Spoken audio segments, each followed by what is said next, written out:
Selamat sore teman-teman, kita mau belajar lagi hari ini mengenai kebenaran firman Tuhan. Nah, kita mau belajar hari ini mengenai Tuhan Yesus dan penggenapan nubuat-nubuatnya di perjanjian lama. Nah, sebelum kita mulai, kita mau masuk ke dalam doa ya. Yuk, kita berdoa. Tuhan Yesus Kristus, terima kasih buat hari ini kalau kami boleh kembali mendengar pembelajaran mengenai firman Tuhan. Kiranya Tuhan yang mau menolong kami untuk boleh mengerti, dan biarlah apa yang dijelaskan hari ini mengenai Tuhan Yesus dan penggenapan nubuat-nubuatannya dapat benar-benar membukakan mata kami mengenai apa itu kerajaan Allah lewat firman-Mu. Dalam nama Tuhan Yesus Kristus saya berdoa, amin. Hari ini kita mau bahas mengenai Tuhan Yesus dan nubuatan yang sudah diberitakan oleh nabi-nabi. Nah, kalau kita mau ngomong nubuatan ya, contoh, kalian ada yang punya adik nggak? Nah, kalau kalian punya adik, biasa berapa lama dikandung di dalam perut? Ada yang tahu nggak berapa lama dikandung di dalam perut? Iya betul, 9 bulan biasanya dikandung di dalam perut. Nah, ketika kalian menantikan adik kalian, ketika kalian menantikan misalnya ada yang punya bibi atau paman, ketika kalian menantikan bayi itu lahir, wah, 4 bulan lagi aku punya keponakan, atau 4 bulan lagi aku punya sepupu baru, atau 4 bulan lagi aku punya adik baru. Kalian bersemangat menanti kelahiran adik itu. Nah, kira-kira kalau kalian mau punya adik laki-laki, nah, kira-kira kalian beli barang-barangnya warna apa? Pasti biru. Minimal hijau lah, hijau tua gitu kan, biru gitu. Kalau adiknya perempuan, belinya pink ya. Belinya warna, ya kebanyakan sih warna pink ya kalau anak perempuan, kalau ada adik perempuan. Nah, sama nubuatan itu adalah apa? Sama seperti ketika kalau kalian punya dedek, mau punya dedek kan, perut maminya di USG tuh, ketahuan adiknya laki-laki atau perempuan. Nah, kalau zaman dulu kan nggak ada USG dong, nggak ada teropong ke dalam perut. Nah, sama di zaman dulu ya, tidak ada yang tahu mengenai apa yang akan terjadi di kemudian hari. Kelahiran Mesias. Kalau kalian pikir nih ya, mau dede bayi ketahuan di dalam perut, perempuan atau laki, itu minimal berapa lama baru ketahuan? Kira-kira kalau dede bayinya di dalam perut udah 2-3 bulan udah bisa ketahuan, itu laki-laki atau perempuan. Nah, mengenai kelahiran Yesus, itu benar-benar keren banget. Tahu nggak kenapa? Karena ribuan tahun sebelum Yesus lahir, sudah akan ada yang ngomong. Ada seorang bayi laki-laki yang akan lahir. Dan bayi itu akan begini. Udah dikasih tahu. Nah, hari ini kita akan belajar mengenai Yesus Sang Mesias. Dan dia adalah nubuatan bagi dunia ini. Ya, nubuatan bagi dunia yang sudah hancur, kacau balau. Ketika manusia pertama, siapa ya namanya? Iya betul, Adam dan Hawa. Di Kejadian 3 ayat 15 dimengatakan, disitulah kejatuhan Adam dan Hawa, di mana mereka jatuh karena mereka makan buah pengetahuan yang baik dan jahat. Di situ mereka tertipu. Ya, di situ mereka tertipu dan mereka makan buah itu. Dan seketika itu juga ketika mereka makan, mereka mati. Nah, hari ini aku mau bahas mengenai apa itu nubuatan yang diberikan oleh Allah. Kalian tahu nggak, ada berapa nubuatan tentang Yesus di perjanjian lama? Ayo tebak. 10, 20. Nubuatan tentang Yesus di perjanjian lama itu ada lebih dari 300 nubuatan. yang udah memberitahu bahwa nanti Tuhan Yesus itu seperti apa. Seperti apa sih Mesias? Nah, sebelumnya Koko mau bilang, apa sih Mesias? Mesias adalah artinya raja. Mesias adalah artinya penyelamat. Ada nggak sih orang-orang yang disebut Mesias di Perjanjian Lama? Jawabannya, ada. Salah satunya adalah Raja Kores. Raja Kores dikatakan dia adalah penyelamat bangsanya. Ya, seorang raja yang akan menyelamatkan bangsanya dari penjajahan, dari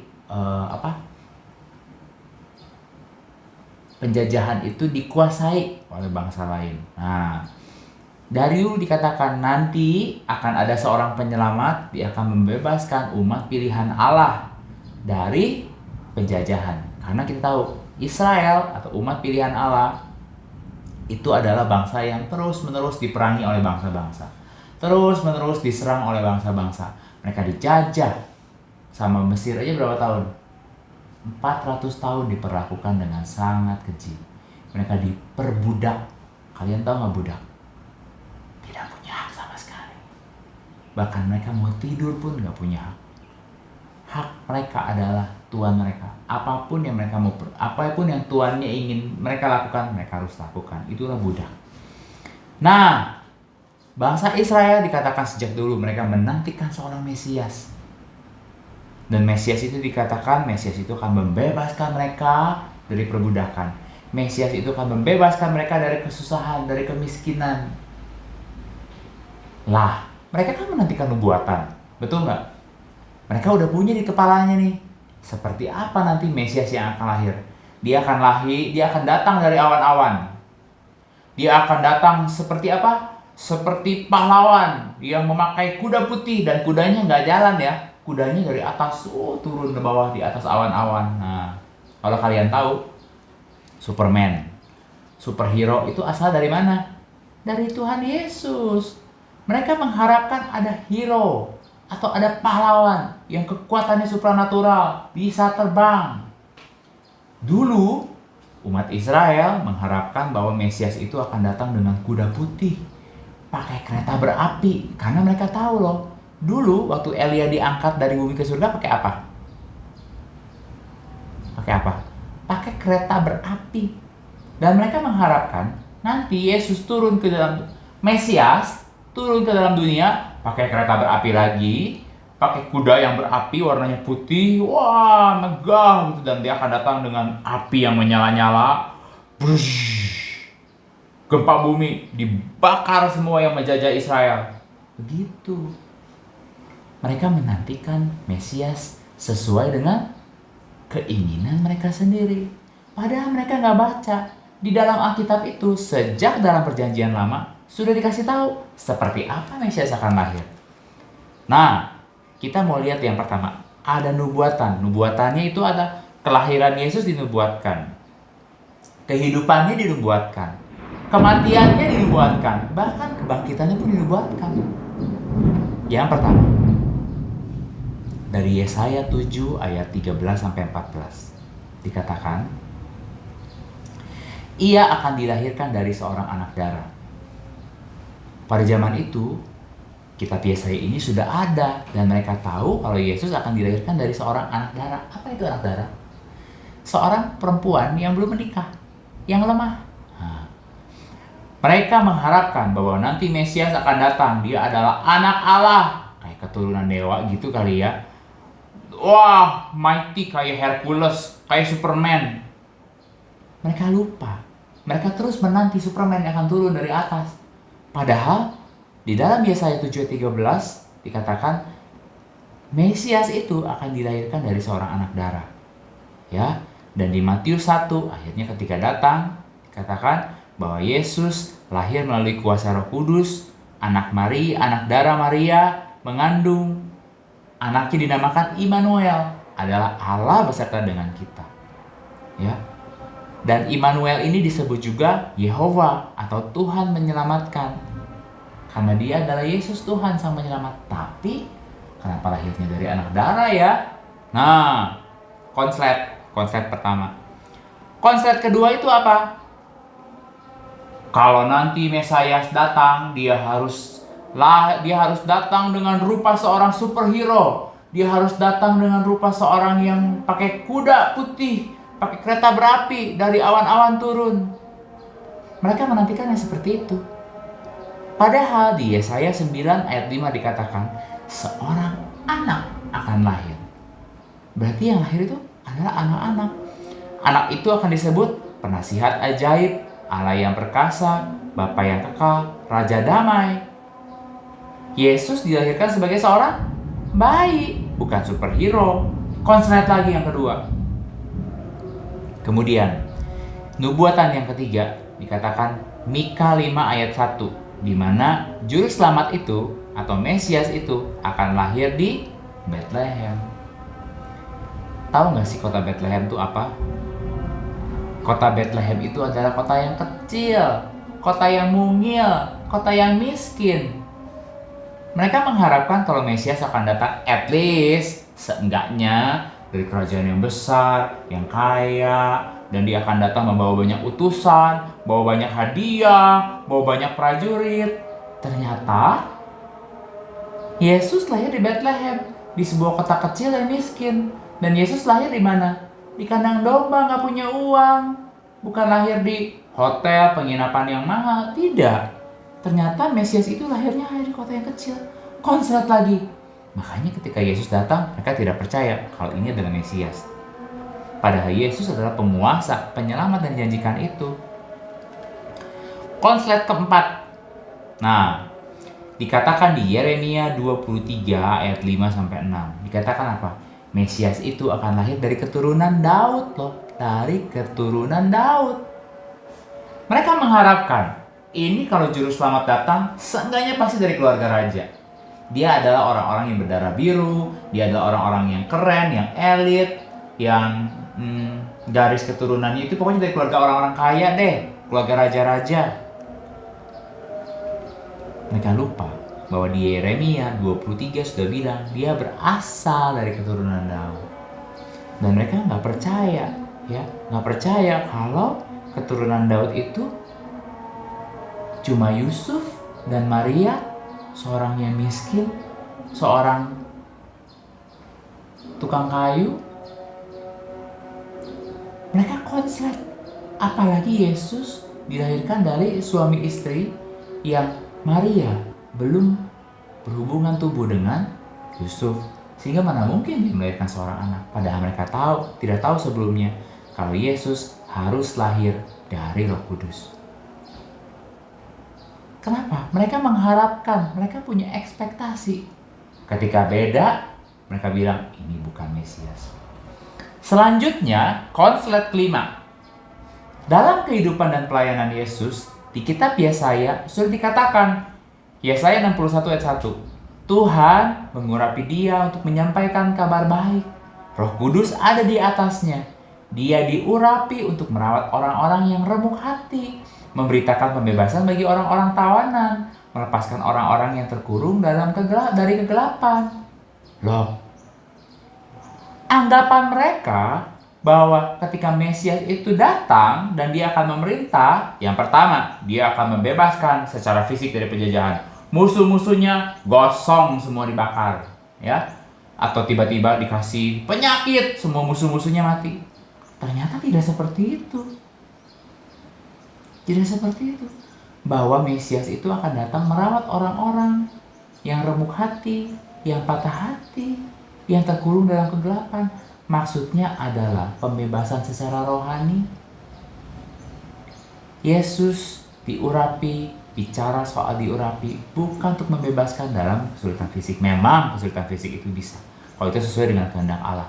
Tapi yang paling penting adalah membebaskan mereka yang terkurung jiwanya, diperangkap oleh yang sudah masuk ke dalam perangkap si iblis. Konslet yang keenam, Yesaya 53 ayat 4 dikatakan apa? Dia menanggung penyakit kita. Mesias itu membawa kesembuhan buat kita. Tapi apakah kesembuhan secara fisik? Mereka pikir setiap orang Israel, setiap orang Yahudi yang sakit setelah Mesias datang sembuh semuanya. Nggak ada sakit lagi selama-lamanya. Ternyata konslet yang keenam, Kenapa? Karena ternyata Yesus datang bukan sebagai penguasa yang bengis. Yesus datang bukan sebagai penguasa yang adil saja, tetapi dia adalah penguasa yang juga penyayang. Gitu loh.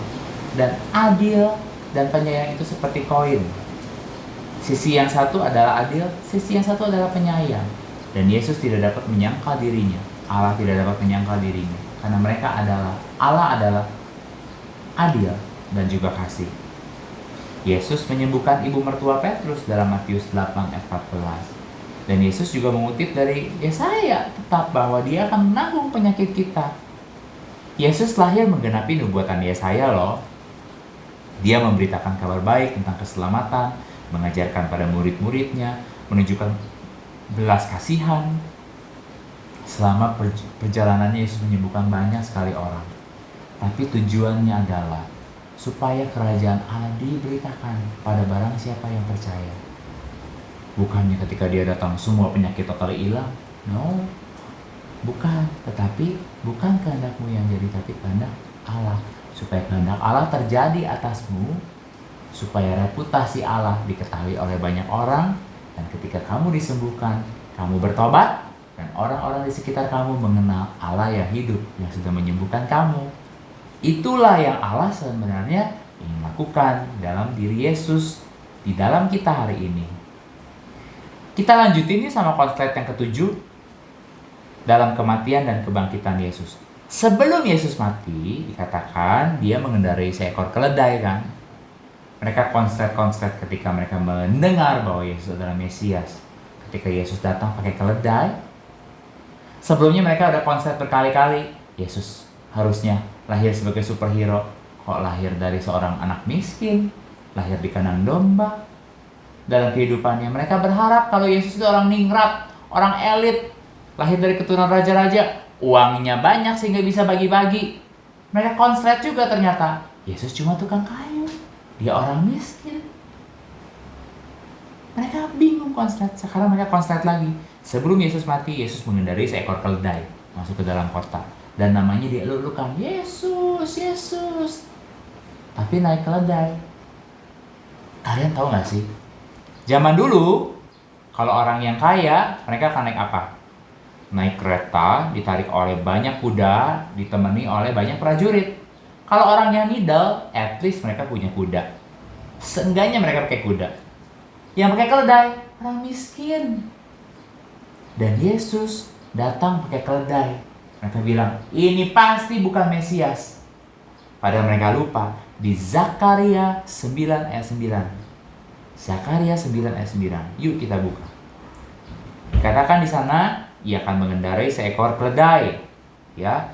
Dan di Yohanes 12 ayat 14 sampai 15 dikatakan bahwa Yesus memakai keledai. Yesus memakai keledai datangnya. Mereka bingung. Konslet yang ketujuh. Apa itu konslet yang ke-8?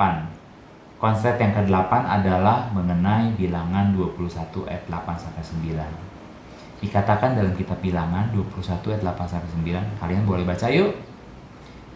Ketika orang-orang terkena tulah, Musa memberitahu mereka untuk bisa sembuh, mereka harus memandang kepada ular tembaga itu.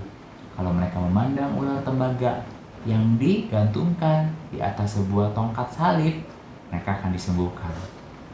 Dan di dalam bilangan dan dalam Yohanes 3 ayat 14 sampai 15, salib. Ketika Yesus ditinggikan di atas salib, setiap orang yang memandang kepada salib itu disembuhkan. Demikian pula Yesus Kristus harus dinaikkan di atas kayu salib menjadi perlambangan ular tembaga itu, sehingga setiap orang yang percaya kepadanya dapat beroleh hidup yang kekal. Bukan hanya kesembuhan di dunia ini saja, tapi hidup yang kekal. Belum selesai nih, masih ada konslet yang ke-9. Waktu Yesus mati di kayu salib, dia menjerit seperti ini, Eli, Eli lama sabatani. Maksudnya apa? Allahku, Allahku, mengapa engkau meninggalkan aku? Yesus kan Allah, ngapain lagi Allah lagi? Apalagi Yesus berkata, dia ditinggalkan Allah. Mana mungkin dia Mesias? Padahal mereka lupa, Orang-orang Yahudi lupa. Di Mazmur 22 dikatakan, Allahku, Allahku, mengapa engkau meninggalkan aku? Mazmur 22 ayat 2. Udah ada kata itu di mana Yesus akan ditinggalkan oleh Allah seketika itu juga. Kenapa? Karena Yesus yang tidak pernah berdosa saat itu memikul dosa seluruh umat manusia termasuk saya dan kamu. Dosa kita dipikulnya di kayu salib dan Allah Bapa tidak bisa melihat dosa. Dia memalingkan wajahnya kepada Yesus. Karena titik di mana Yesus ditinggikan di atas kayu salib, dosamu dan dosaku dipikul Yesus. Dan dosa orang-orang yang sudah lahir sehabis kita, semuanya sudah selesai ditanggung oleh Yesus. Ketika orang-orang yang berdosa memandang kepada Yesus, mereka menyerahkan dosa mereka kepada Yesus. Dan Yesus tanggung semua. Dan saat itulah Allah tidak bisa memandang dosa. Allah benci dosa. Dan Allah tidak bisa memandang kepada Yesus yang saat itu memikul seluruh dosa kita dan keturunan-keturunan kita. Orang-orang yang tidak mengenal Tuhan akan bingung mengenai klausa, akan mengenai ini. Bagaimana mungkin Yesus tinggalkan Allah kalau dia adalah Allah? Betul nggak? Tapi ingat, saya mau cerita sesuatu sebelum konslet yang ke-10. Di dalam Alkitab ada yang tersirat, ada yang tersurat. Yang tersurat itu dituliskan di dalam Alkitab. Yang tersirat adalah apa yang tidak tertulis di dalam Alkitab dan yang Roh Kudus jelaskan kepada teman-teman.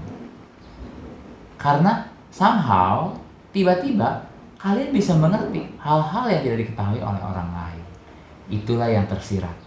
Jadi kalau kalian gak kangen Alkitab, gak ingin baca Alkitab, baca yang tersurat aja gak pengen, apalagi Allah membukakan yang tersirat buat kalian, kayaknya gak mungkin deh. Karena untuk dibukakan apa yang tersirat, apa yang gak tertulis di Alkitab, tetapi itu pengertian yang kalian bisa mengerti, kalian harus tahu apa yang tersurat.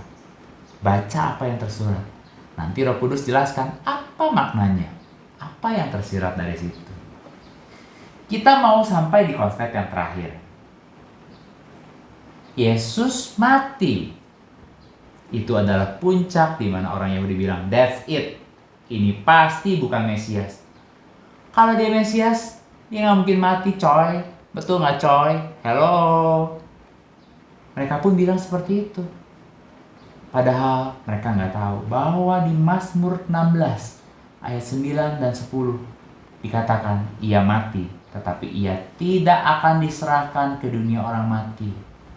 Saya ulang lagi, Mazmur 16 ayat 9 sampai 10 mengatakan ia tidak akan diserahkan ke dunia orang mati. Ia akan bangkit di hari yang ketiga. Yesus akan bangkit dan membangkitkan orang-orang yang takluk pada Yesus. Membangkitkan dari mati rohani jadi hidup rohani. Dari sakit rohani jadi sembuh rohani.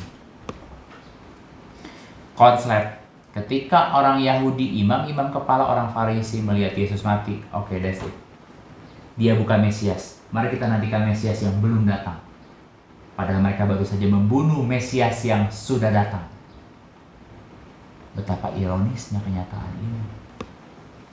Teman-teman, hari ini, kalau kita masih punya ekspektasi sama Tuhan Yesus, dia harus gini sama aku, dia harus baik sama aku. Kalau dia tidak melakukan seperti yang aku doakan, aku marah sama Tuhan Yesus. Atau seperti yang banyak orang lakukan, aku tinggalkan Tuhan Yesus. Kalau Anda, teman-teman, masih punya ekspektasi yang salah sama Tuhan Yesus, ayo cepat minta ampun dan berdoa. Dan tanyakan kepada Roh Kudus. Roh Kudus, perkenalkan aku Tuhan Yesus. Aku mau mengenal Tuhan Yesus dan mengundang dia masuk dalam hatiku. Karena bukan yang kita pikirkan, tapi apa yang Tuhan berikan. Apa yang Tuhan bukakan untuk kalian mengerti mengenai Tuhan Yesus. Itu yang paling penting. Nah, teman-teman, kita belajar dari 10 konslet hari ini. Bahwa sebenarnya sudah dibuatkan mengenai Yesus. Tapi mereka punya ekspektasi sendiri. Sama seperti ketika Tuhan bilang, aku benci dosa. Tidak mungkin ada dosa yang bisa bersama-sama dengan aku. Tetapi banyak orang-orang Kristen hari ini yang berpikiran, nggak apa-apa lah, kan sedikit doang. Kan cuma bohong kecil, kan cuma mencuri, kan cuma melawan orang tua. Tidak bisa. Itulah orang-orang yang konslet. Apakah teman-teman juga hari ini konslet? Karena menganggap Tuhan Yesus adalah imajinasi kalian sendiri? Tuhan Yesus yang kalian gambar dalam pikiran sendiri, bukan yang sebenarnya dalam Alkitab. Kalau firman Tuhan mengatakan, marah adalah dosa, dendam adalah dosa, tidak mengampuni adalah dosa. Buka-buka website terlarang dalam Alkitab adalah Tuhan gak suka. Kenapa masih dilakukan? Karena Tuhan itu baik, betul, tapi Tuhan juga adil. Dia akan membalaskan kepada setiap orang menurut perbuatannya. Jadi hari ini lewat konslet-konslet yang ada, 10 konslet yang hari ini Koko ceritain, mari kita datang kepada Tuhan. Mari kita bilang sama Tuhan, aku mau mengenal Tuhan. Yang betul, bukan cuma bayangan dari pikiranku sendiri. Baca kitab suci, doa tiap hari, supaya kau tumbuh. Doanya doa apa? Minta Roh Kudus menjelaskan, mengajarkan apa yang tersirat, bukan hanya baca apa yang tersurat. Apalagi kalau baca yang tersurat aja malas banget, mau bobo, siap kali baca Alkitab. Mari kita bertumbuh dalam pengenalan akan Tuhan yang benar. Mari kita berdoa. Bapa di dalam surga, terima kasih hari ini kalau kami boleh mendengarkan firman Tuhan lewat 10 konslet yang ada. Karena orang-orang Israel beranggapan kalau mereka menantikan Mesias yang benar, padahal Mesias itu adalah Mesias karangan pikiran sendiri. Tuhan berbelas kasihan buat kami hari ini, supaya kami tidak hanya menyembah Mesias yang ada dalam pikiran kami, Mesias tipuan diri, Mesias yang kami harapkan, Mesias yang kami pikir akan mengampuni dosa kami, sementara kami tetap mencintai dan senang melakukan dosa-dosa itu.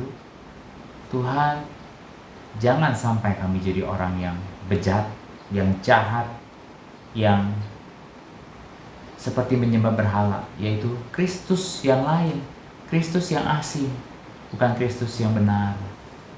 Bapa di dalam surga, Tuhan berikan Bapa supaya anak-anak remaja ini mereka rindu untuk mendengarkan firman-Mu, membacanya, dan biarlah Roh Kudus menjelaskan apa yang tersirat, bukan hanya mereka membaca apa yang tersurat. Terima kasih Bapa, berarti pendengaran firman Tuhan hari ini. Dalam nama Tuhan Yesus Kristus yang berdoa, amin. Terima kasih, sampai ketemu, selamat hari Minggu.